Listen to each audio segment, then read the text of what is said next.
스가랴서 12장에서 14장은 예수님의 재림의 때와 그 이후에 이루어질 천년 왕국의 비전을 보여주는 예언입니다. 우리가 지금까지 살펴본 대로 우리 아페달락, 오늘 본문에 들어가기 전에 아페달락을 살펴보면 뭐냐면 예루살렘이 어떻게 높이 들려서 영화로울 것인가 하는 것에 대한 그런 예언입니다. 복수 차원에서 살펴보자면 8절에 보면 예루살렘에서 발원하는 이제 강이 생길 것이다. 그날에 생수가 예루살렘에서 솟아나서 절반은 동해로 절반은 서해로 흐를 것이다. 여름에도 겨울에도 그러하리라. 자, 이 말씀은 이제 에스겔서 47장과 이렇게 상호 보충해서 살펴보면 예루살렘에서 이 흘러나오는 강물은 바로 성전이 발원지, 그것도 지성소가 발원지란 말이에요. 그러니까 이게 하나님으로부터 흘러나오는 샘물이 될 것이다. 그래서 이 샘물이 흘러가면서 그래요? 점점 많아져서 강물을 이루게 되고 거기에 고깃대가 많은데 그 강에는 마치 큰 바다에서 사는 어종과 같은 그런 큰 고기들이 무수하게 많게 될 것이다. 그래서 거기에 어부들이 생기고 말입니다. 네? 여러분, 예수님이 오신 천년왕국의 때에도 어부가 있어요. 어부가 있습니다. 각자 생업에 종사하는 것이 여전히 있다는 것이죠. 네, 어부가 있고 또 주변의 나무는 달마다 열매를 맺고 나무님은 약재로가 될 것이다. 이렇게 말씀하셨습니다. 저는 이 부분을 자꾸 말하고 싶어요. 자꾸 말하고 싶어. 그래서 우리 앞에 다가올 이 천년 왕국의 어떤 그림들이 쫙 그려지는 것 같아요. 그래서 이 관련 말씀을 한번 읽고 우리가 오늘 본문으로 들어가려고 합니다.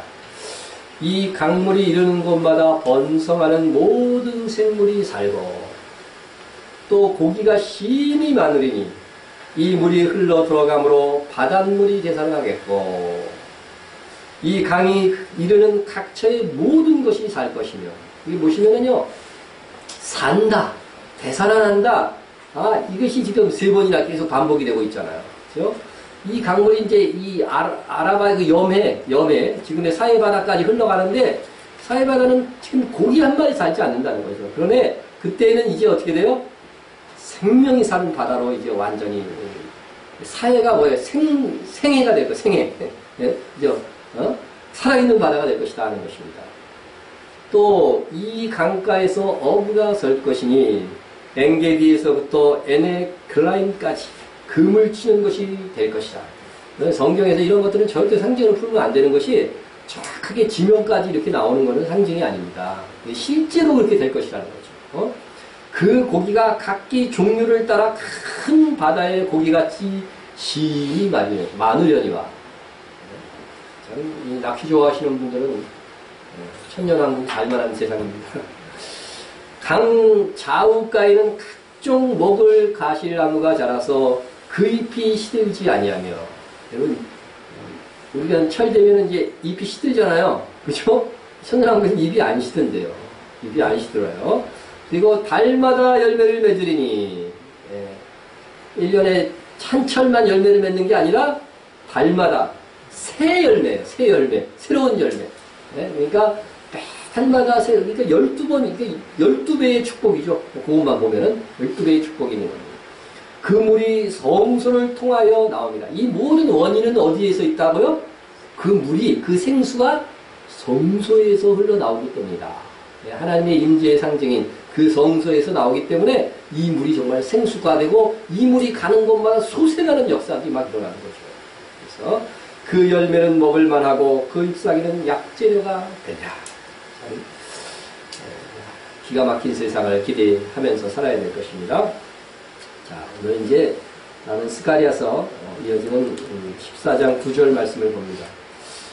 여호와께서 천하의 왕이 되시리니 그날에는 여호와께서 홀로 한 분이실 것이요 그의 이름이 홀로 하나이실 것이라 했습니다. 그러면 주님이 재림하시고 나면은 이 세상의 모든 우상은 다 없어진다는 거예요. 그리고 타 종교 없습니다. 이때 진정한 종교 통합도 아니고 유일한 종교, 그것이 우리 기독교일 것입니다. 그래서 여호와를 아는 지식이 온 세상에 가득하되 어떻게 가득하다고요? 물이 바다 덮음까지 하나도 빈틈없이 여호와의 영광이 찬란하게 될 것입니다. 그래서 여러분 모든 우주 만물조차도요 다 하나님께 영광을 돌리는 찬양, 그것이 있을 것입니다. 자, 그 다음에 스가랴서 14장 10절 바로 다음 절을 보면 온 땅이 아라와 같이 되되 게바에서 예루살렘 남쪽 림몬까지 이를 것이며 예루살렘이 높이 들려 그 본초에 있으니 했습니다. 예루살렘 성전 주변에 이 유다 땅 전체가 어떻게 돼요? 낮아지는 거예요. 낮아지고 예루살렘만 그 본초에 딱 있으니까 멀리서 봐도 예루살렘은 정말 찬란하게 보이는 그런 도성이 될 것이다. 그래서 이사야서 2장, 미가서 4장에도 우리가 있는 말씀들을 지난주에 살펴봤습니다. 그 다음에 14장 11절을 보면 사람이 그 가운데 살며 다시는 저주가 있지 아니하리니 예루살렘이 평안히 서리로다. 예루살렘은 이스라엘의 수도요. 성전이 있었던 장소로서 하나님의 영광과 통치의 상징이었어요. 그런데 이 예루살렘은 역사 속에서 어떻게 돼요? 멸망하는 경험을 계속했다는 거죠.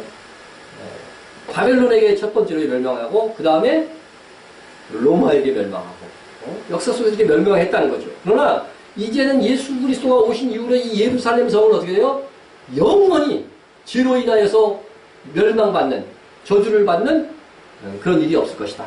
그래서 그 이름 그대로, 예루살렘의 이름 그대로 무슨 도성? 평화의 도성. 예루살렘의 뜻이 평화의 도성이라고 했죠. 평화의 도성이 되는 것입니다. 그래서 이렇게 이상과 같이 이제 이 예루살렘의 영화, 높이 들려질 예루살렘에 대해서 쫙 제시를 하고, 이제 오늘 12절부터는 마지막 시대에 이스라엘을 없애버리려고 이제 지금 예루살렘으로 세계 만국이 이제 몰려들 것이라고 이렇게 말했는데, 그 적들을 어떻게 우리 예수님께서, 하나님께서 처결하시는지 이제 그 내용들이 나와 있는 것입니다. 지금 뭐 중동이나 아랍의 지도자들이 예루살렘을 아예 지도상에서 없애버리겠다, 지중해 바다에 쳐넣겠다, 막 이런 이 호전적인 말들을 지금도 하고 있습니다. 왜 지금 우리가 중요하게 살펴볼 것은, 제가 여러 차례 강조하지만 왜 자꾸 세계 만국이 예루살렘을 없애고 반유대적인 어떤 언론 보도나 이런 것들이 일어나는가 하는 것이죠.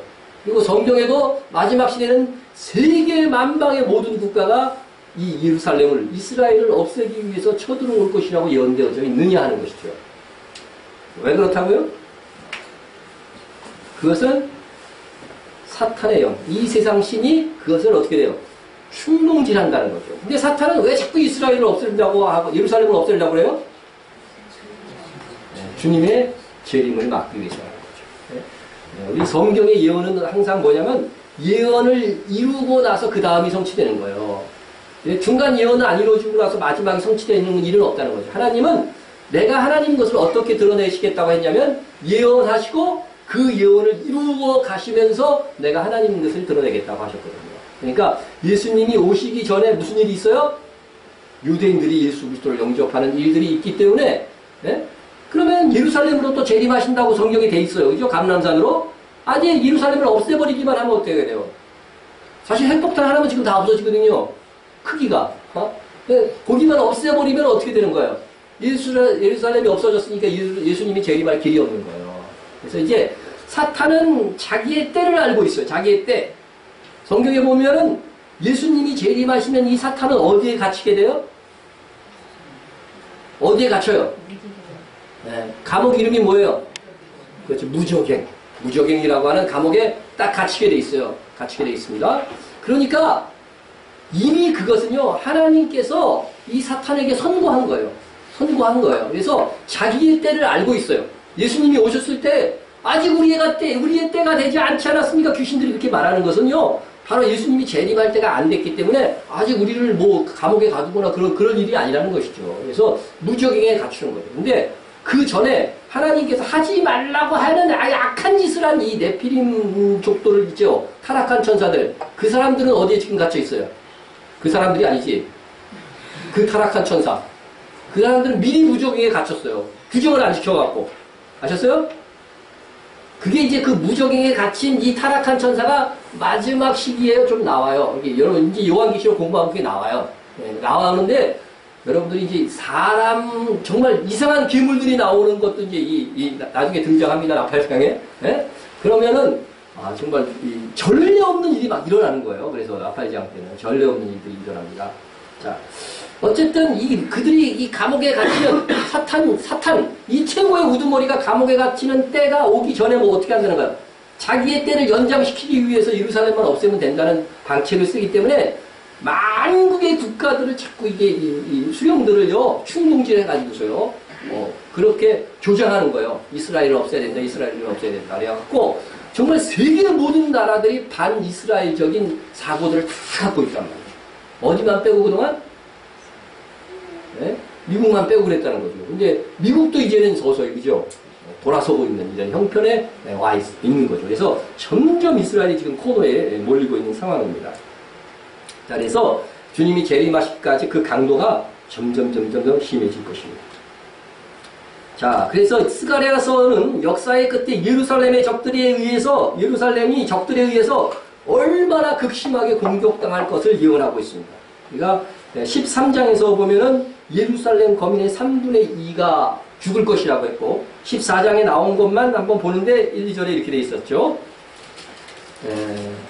이 말씀은 이제 요한계시록에도 마지막 시대에 이 천하만국이 예루살렘을 치러 올 것이라고 하는 예언이 계시록에도 있다는 것이죠. 그래서 그거 잠깐 읽고 넘어갑니다. 계시록 16장 16절에 보면 새 영이 히브리어로 아마겟돈이라 하는 곳으로 왕들을 모으더라 했습니다. 그러니까 마지막 전쟁이 아마겟돈이잖아요. 주님 오시기 전에. 근데 이 새 영은 용과 적그리스도 그리고 거짓 선지자, 이 세 영입니다. 그래서 이들이 정말 사단은 영적 존재잖아요. 그러니까 영적으로 막 나타나갖고 저 이스라엘을 치라 뭐 이런 명령들을 막 이런 환상도 막 보여줄 거예요. 예. 거짓 교회 같은 경우는 막 천사로 가장해 그렇게 막 말할지도 몰라요. 그리고 그 당시 세계 정부의 왕인 적그리스도도 그런 것들을 막 이제 정치적으로도 할 거고. 그리고 거짓 선지자라고 그랬으니까 이 거짓 선지자는 뭐예요? 교회 안에 있으면서도 참 종교적 지도자처럼 행세할 거란 말이죠.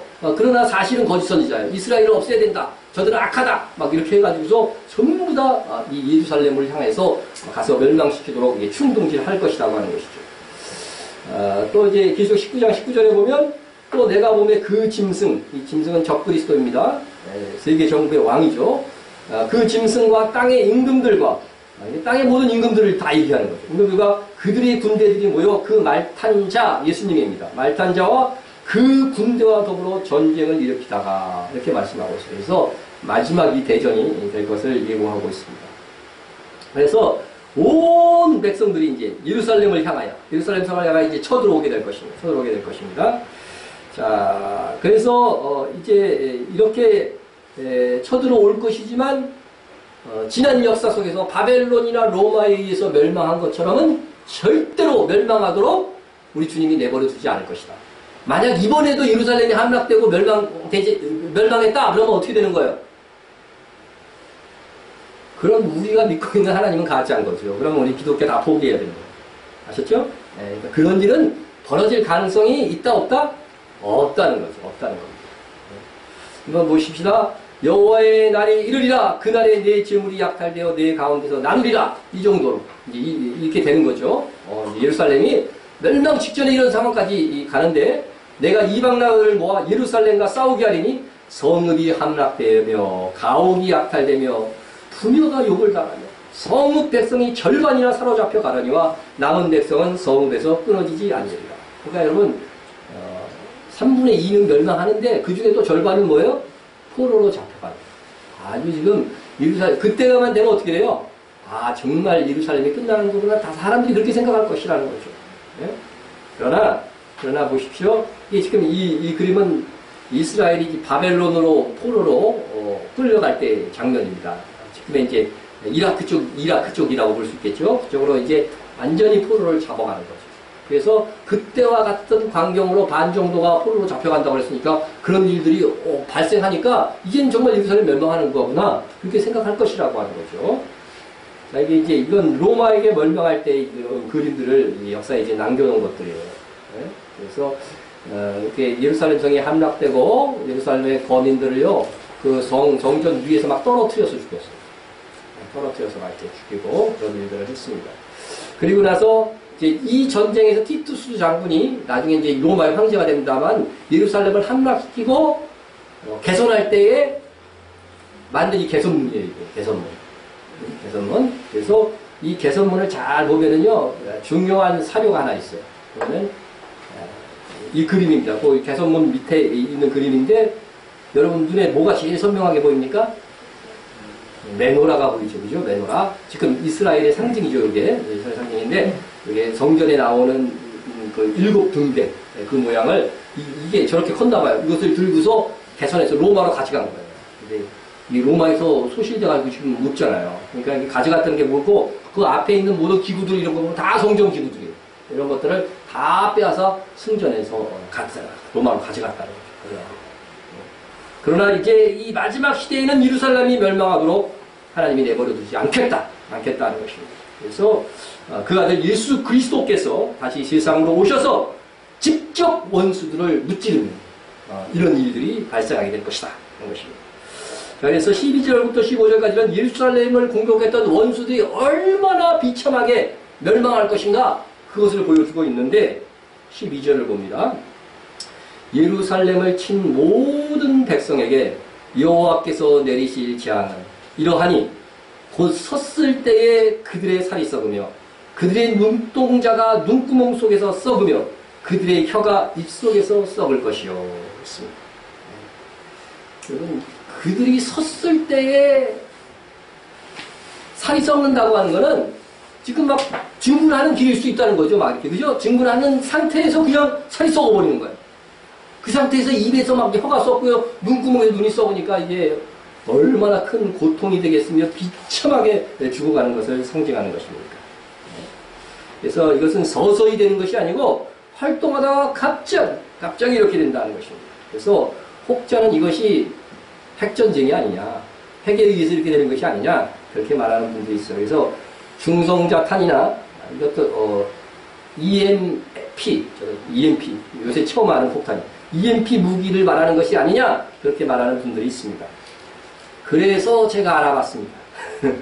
궁금하면 알아보고 정말 그러한가 살피는 거죠. 이게 제가 할 역할입니다.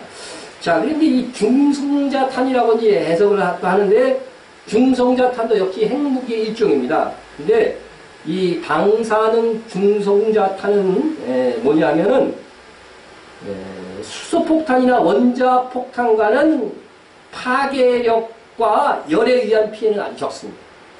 근데 중성자탄은 어떤 무기도 흉내낼 수 없는 그런 위력을, 다른 위력을 갖고 있는데 그것은 동물성 단백질만 탄소화해가지고서 사람이나 동물이 시간의 지남에 따라서 새까맣게 막 숫더미처럼 변하는 거예요. 변해서 죽게 되는 거죠.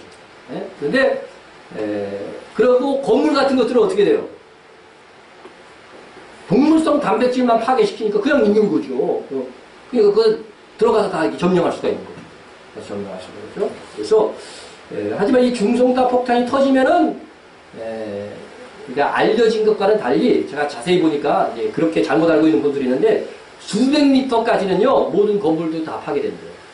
근데 그 외 지역에서는 이제 사람만 그냥 타버리는 거죠. 사람만 타버리는 거예요. 그런 현상이 일어난다 하는 것입니다. 그래서 산업시설과 건축물에는 피해주지 않고 적을 정복할 수 있는 그런 폭탄이다 하는 것이죠. 그래서 1kton의 중성자 폭탄이 터지면 사방 500m 이내에 방사능에 노출된 사람은 5분 이내에 전신이 마비됩니다. 24시간 내에 사망. 그리고 터진 곳에서 1000m까지는 노출된 사람은 며칠 안에 죽고 1500m까지 범위는 몇 달 안에 암이나 백혈병으로 사망한 겁니다. 그래서 이런 특징 때문에 중성자탄을 이해할 무기, 즉 방사능 다량 방출무기다 하는 것이 이렇게 표현이 되어져 있었습니다. 그 다음에 이제 전자기 펄스탄이라고 부르는 EMP 펄스탄인데, 자, 이게 현대의 전쟁은 전부 다 뭐냐면요, 전자화되어 있잖아요. 그죠? 전자화되어 있습니다. 이렇게, 뭐, 위성까지 다 사용해가지고서요, 비행기가 이렇게 다 보고서 이렇게 쏘는 게 아니라, 위성하고 다 이렇게 연결을 해가지고서 어떻게 돼요? 폭탄을 확 이렇게, 요격을 해갖고, 정확성이 굉장하잖아요. 그것 때문에. 이게 위성으로 해갖고 다 전쟁을 하고 있는데, 이 전자기 펄스탄 EMP 무기는요, 공중에서 꽝 하고 터뜨리는 거예요. 터뜨리면요, 그 밑에 있는 전자기기들이 다 무력화돼버려요. 그럼 어떻게 돼요? 상대방이 뭐 명령하다도 잘 안 되는 거죠. 잘 안 되는 거죠. 그래서, 참고로 1세대 무기는요, 제1차 대전에서 사용한 무기는 1세대 무기인데, 그게 기관총이에요, 기관총. 예? 기관총. 2세대 무기는 2차 대전에서 사용된 원자폭탄. 예? 3세대 무기는 중성자탄, 제가 설마. 그리고 지금 4세대 무기가 바로 EMP 초전자기 핵탄입니다.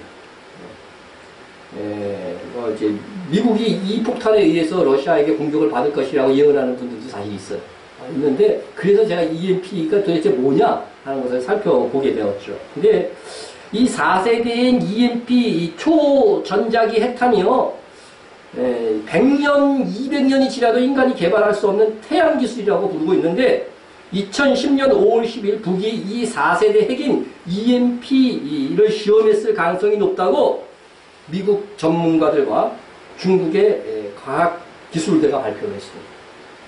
여러분, 이거는 지금은요, 이런 무기만 가지면요, 작은 국가라도요, 큰 대륙의 국가를 그냥 무력화시킬 수가 있어요. 무력화시킬 수가 있어요. 그래서 미국의 피터 프라이 박사와 올시 전 CIA 국장은 늘 이제 오바마를 이게 대면하는 그런 사람인데, 2012년 12월 22일에 올린 북위성 슈퍼 EMP라고 하는 이 위성이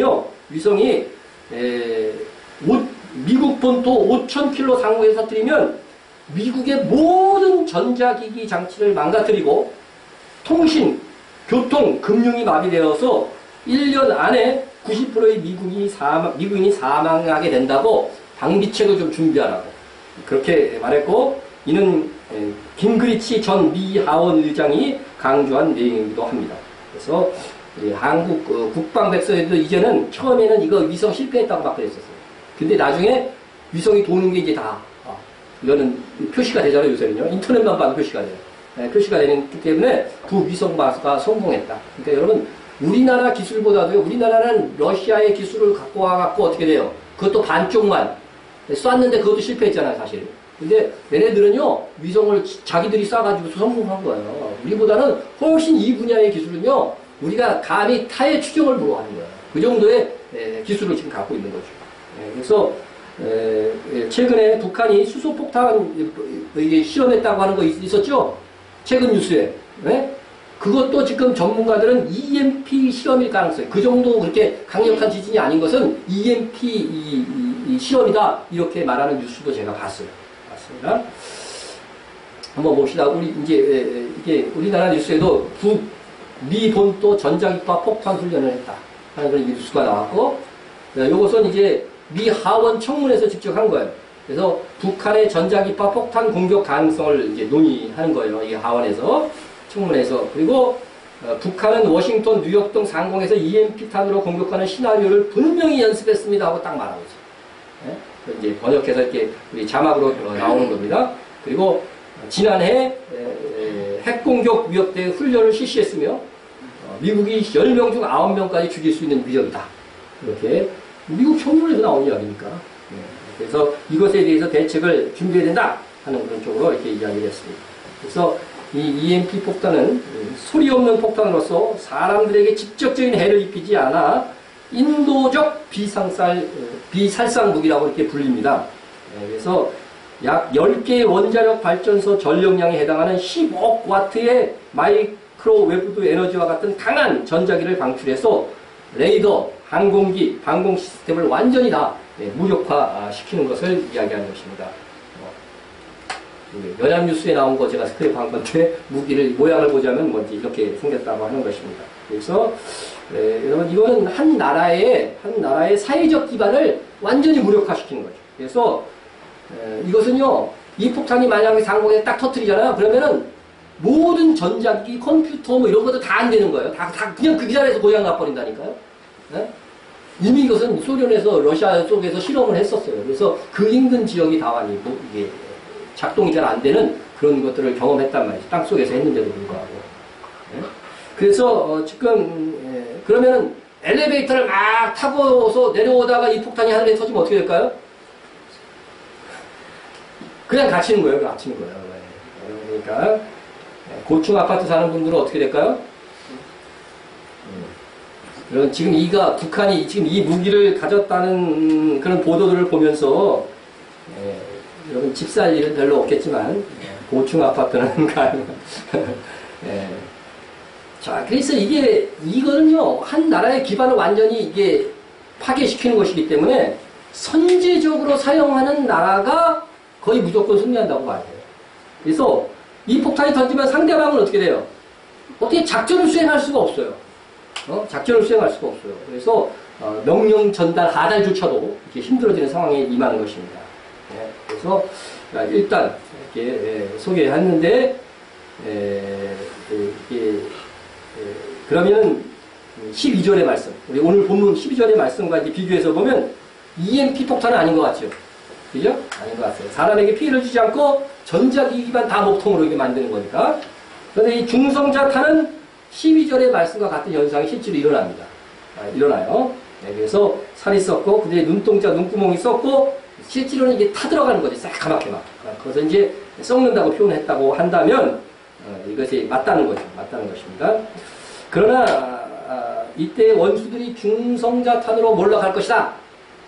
그렇게 쉽게는 우리가 단정 지을 수는 없다는 거죠. 단정 지을 수 없다.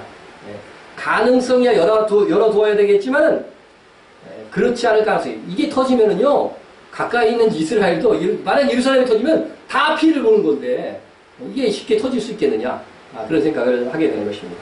그래서 13절을 보면, 더더욱 그런 방법은 아닐 것이다. 이것은 초자연적인 하나님의 방법이다. 이렇게 해석해야 된다는 것이죠. 보면은 13절을 한번 보겠습니다. 그날에 여호와께서 그들을 크게 요란하게 하시리니 피차 손으로 붙잡으며 피차 손을 들어 칠 것이며.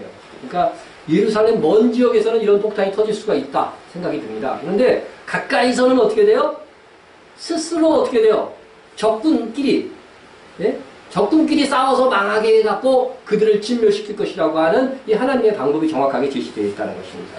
그래서 이거요, 자중질환을 일으키는 것, 적들끼리 스스로 싸워서 망하게 하는 것, 이것은 전통적으로요, 하나님의 방법이에요. 하나님의 방법. 한번 보십시다. 미디안을 쳐부른 이 기드온 있잖아요. 기드온의 300명 용사 이야기입니다. 300명이 나팔을 불 때에 여호와께서 그 온 진영에서 친구끼리 칼로 치게 하심으로 적군이 도망하여. 이 나팔을 불 때에 그들이 어떻게 돼요? 정신이 혼란해졌어요. 이거 뭐 정신이 혼란할 일도 없어요. 어떻게 보면. 그런데 하나님께서 그렇게 하셨다는 거죠. 그래서 자기들끼리 어떻게 돼요? 칼로 치고 싸우다가 막 도망해버리는 이런 현상이 일어났다는 것입니다. 또 사울 왕의 아들이었던 요나단에 의해서도 그렇게 일어나요. 사울과 그와 함께한 모든 백성이 모여 전장에 가서 먼저 블레셋 사람들이 각각 칼로 자기의 동무들을 침으로 크게 곤란하였다. 요나단이 먼저 헌신했어요. 죽음을 무릅쓰고 자기 혼자 막 홀로 다시 들어가서 막 싸운 거예요. 이게 하나님의 음성에 순종해서 그렇게 한 거죠. 그러자 어떻게 돼요? 어떤 현상이 일어났어요? 하나님께서 역사하사 지들끼리 막 그 앞에서 싸워가지고 죽는 현상이 일어난 거예요.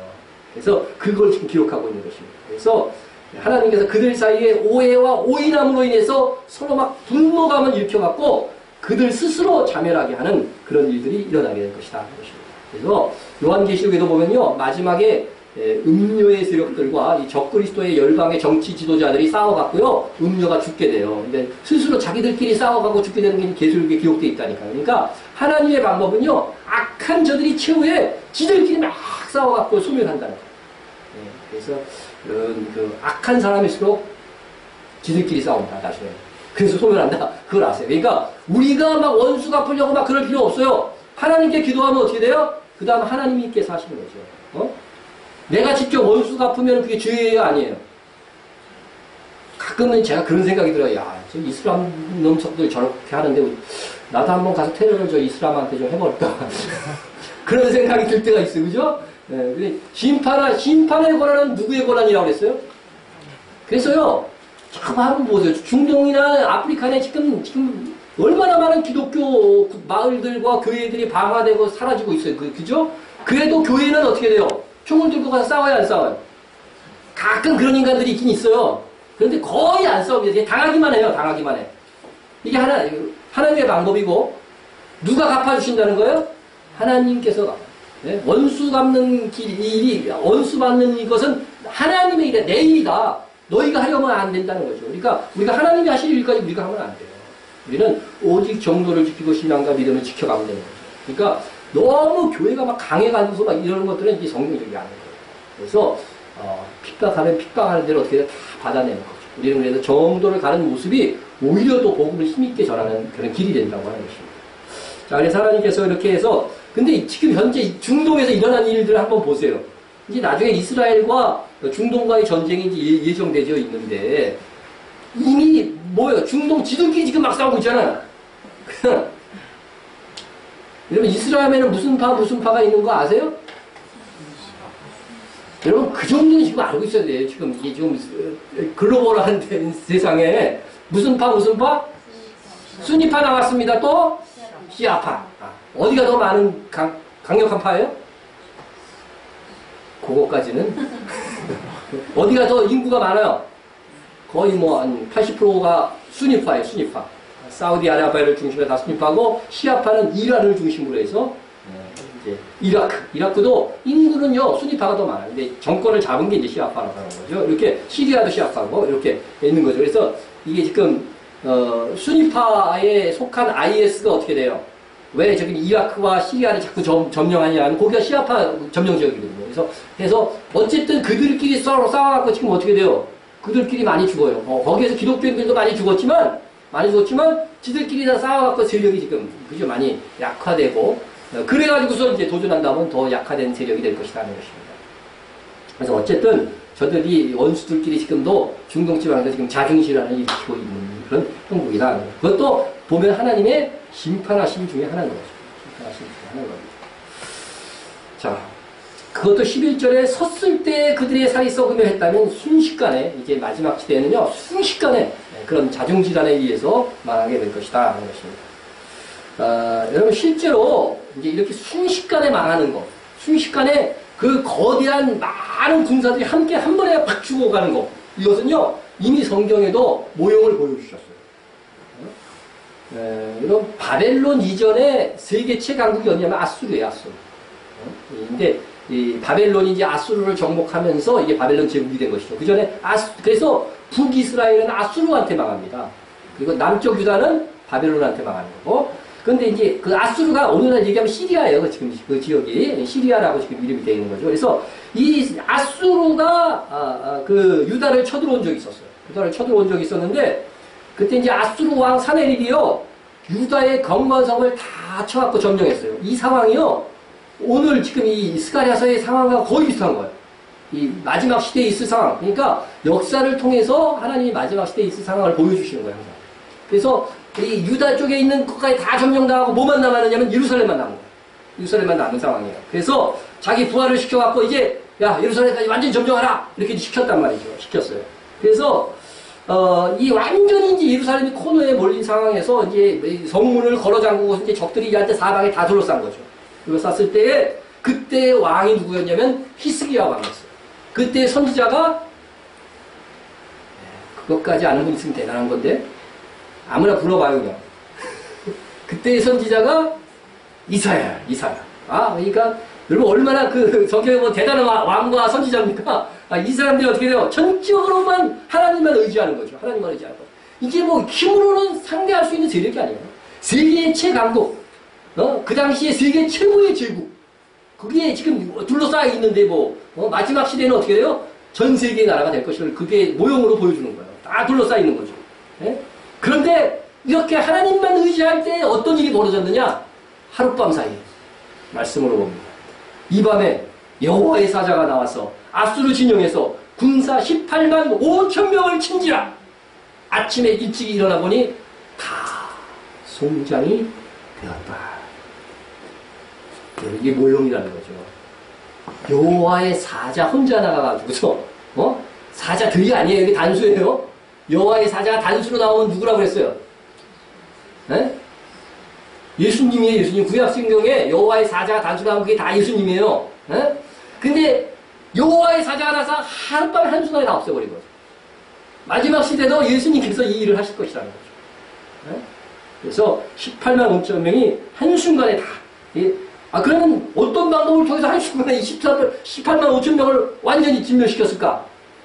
예수님이 핵무기 제조해갖고 터뜨렸을까?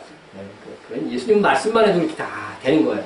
그죠? 예수님의 능력으로 그렇게 하셨다고 하는 거죠. 그래서 예수님의 초능력이 그들을 멸할 것이다. 멸해야 쓸 것이라고 하는 것입니다. 그래서 여러분 그뿐만이 아니라 성경에 보면 10가지 재앙으로 당시 세계 최강국 애굽에서 어떻게 돼요? 이스라엘을 구원해 내신 하나님이시더란 말이죠. 네? 이런 것들을 보면 마지막 전투에서 이제 예수님과 예루살렘을 대적한 세계 연합의 자중질환을 일으켜서 그들이 한순간에 다 자멸하고 때로는 어떻게 돼요? 중성자 폭탄인지 뭔지 모르겠지만 터트려져 가지고서 막 그들의 살이 섰을 때 막 썩어갖고 죽는 이 두려움이 임하게 해서 그들을 완전히 멸하실 것이다. 하는 것입니다. 자, 결국은 예수님의 재림을 막고자 사탄에게 충동된 세상 모든 나라들은 이렇게 예수님에 의해서 그리고 스스로의 자중질환에 의해서 서로 죽이면서 예루살렘 함락을 거의 눈앞에 둔 시점에서 그들은 전멸하게 될 것입니다. 18만 5천이라고 하는 이 어마어마한 숫자가 아침 일찍 일어나 보니 다 송장 기체뿐이었다라고 한 것처럼 마지막 날에 그들은 순식간에 진멸할 것이다 하는 것이 오늘 본문의 예언인 것입니다. 자, 그럼 14장 14절 15절도 봅니다. 유다도 예루살렘에서 싸우리니 이때 사방에 있는 이방 나라들이 보화 곧 금, 은과 의복이 심히 많이 모여질 것이요 또 말과 노새와 낙타와 나귀와 그 진에 있는 모든 가축에게 미칠 재앙도 그 재앙과 같으리라 했습니다. 우선은 이 적지는요 그들이 가지고 있는 모든 그 어떤 자산들도 함께 다 재앙에 임하게 된다는 거죠. 임하게 되고 그들이 또한 그들의 모든 보화, 그죠? 이때 사방에 있는 이방 나라들의 보화, 금은 의복이 심히 많이 모여질 것이라고 하는데 이거는 전쟁 중에 얻어지는 건 아닌 것 같아요. 그러니까 사방에 있는 이방 나라에게 온다고 했으니까 여러분 전쟁을 하면은 어떤 결과는 패전국은 어떻게 돼요? 승전국한테 뭘 줘야 돼요? 전쟁 비용 다 줘야 돼요. 다 물립니다 이거. 어느 전쟁이나 이거 다 했어요 여태까지. 일단 물리게 돼요. 그러니까 결국은 이 쳐들어왔던 모든 사방 국가에서는 어떻게 천연왕국 때는 그들에게서 얻은 모든 그런 물질들을 이제 바쳐야 되는 거죠. 그래서 예루살렘은 큰 어마어마한 이 부국, 풍요한 도성이 될 것이다 하는 그런 것을 표현한 것 같습니다. 자, 그래서 이제 어쨌든 오늘 말씀은 이스라엘에 있을 일, 특별히 예루살렘에서 있을 일이라는 거죠. 그래서 여기서 보면 유다도 예루살렘에서 싸우리니 그랬잖아요. 이걸 보니까 유다는 이미 다 멸망한 상태인 것 같아요. 멸망한 상태고 그 남아있는 유대인들이 어떻게 돼요? 예루살렘이라도 지켜야 된다 하고서 마지막 예루살렘에서 마지막까지 싸우는 그런 모습들을 보여주는 것 같습니다. 그래서 그때의 마지막 최후의 승리가 있을 것이다. 그래서 그 승리로 인한 많은 부를 취할 것이다. 이렇게 이야기하고 있는 것입니다. 오늘 말씀이 예루살렘에 대한 예언이고 우리 이방 그리스도인에 대한 예언은 아닙니다. 예언이 아닙니다. 그래서 이때 우리 그리스도인들은 대부분 휴거되거나 순교하여 거의 남지 않은 상태일 것입니다. 아마 전혀 안 남은 상태일지도 몰라요. 그래서 세상 모든 나라가 이제 예루살렘으로 이제 그때는 참성도들이 거의 없으니까 다 예루살렘으로 진격하는 이 일에 동조를 하게 될 것입니다. 그렇죠? 이게 마지막 때는요. 그래서 마지막 이 환란기는요. 야곱의 환란이라고 불러요. 야곱의 환란. 이스라엘에게는 엄청난 환란이 기간이 될 것이다 하는 것입니다.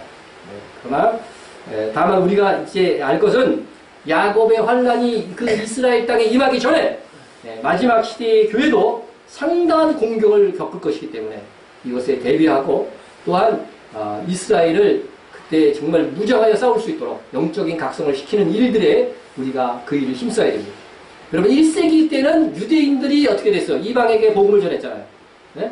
지금 이제 마지막 시대는 반대가 되는 거예요. 우리가 저들을 시기나게 해야 된다고 그랬어요.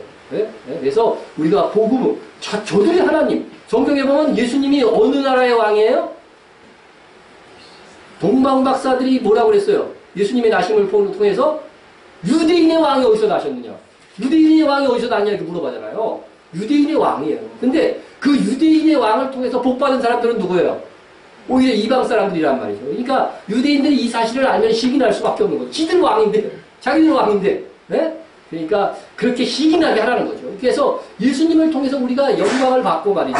복음으로 해서 구원받는 이런 모습들을 그들이 계속해서 보여준 거에 대해서 그들에게 예수 그리스도로 나올 수 있는 길을 우리가 열어줘야 된다는 것입니다.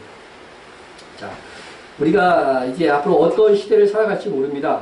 우리가 지금 오늘 예언된 말씀을 통해서 살펴보지만 우리의 그 시대에 있을지 없을지 그것은 정확하게는 알 수가 없습니다. 하지만 우리가 이스라엘의 첫 열매인 14만 4천이 일어남에 기여하고 또 야곱의 환난 중에 이스라엘이 주님의 용사로서 끝까지 순교적 각오로 싸울 수 있도록 우리가 기초를 닦아주는 거예요. 기도해서 이스라엘을 위해서 기도해서 그렇게 하나님의 백성들이 그때 구원될 수 있도록 우리가 기도해 줘야 됩니다. 그래야 그것이 뭐예요? 예수님이 다시 오실 길을 예비하는 우리의 수고가 될 것이다 하는 것입니다. 그래서 벅찬 간격과 자부심을 가지고 우리가 이 일을 잘 감당하는 교회가 되어야 될 것입니다. 그래서 그리하여서 이제 온 이스라엘이요 다 예수를 믿고 예수님을 영접하게 될 것이다. 로마서 말씀을 마지막으로 한번 봅니다. 그리하여 온 이스라엘이 구원을 받으리라. 기록된 바 구원자가 시온에서 오사 야곱에게서 경건하지 아니한 자를 것을 돌이키시겠고 내가 그들의 죄를 없이 할 때 그들에게 이루어질 내 언약이 이것이라 함과 같으니라.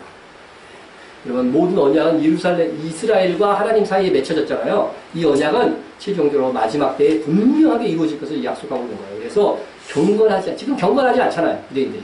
네? 예수님을 안 믿으니까. 그것을 다 하나님에 의해서 돌이키게 만들겠다고 하는 거죠. 그리고 그들의 죄를 완전히 없애겠다는 거예요. 이게 바로 대속죄일의 의미예요. 대속죄일에 그들의 모든 죄들이 다 속하고 주 예수 그리스도를 영접한 대로 나가게 될 것입니다. 그래서 우리가 이 놀라운 주님의 지상재림이 이루어지기를 바라보고 그래서 유대인과 이방인이 어떻게 돼요?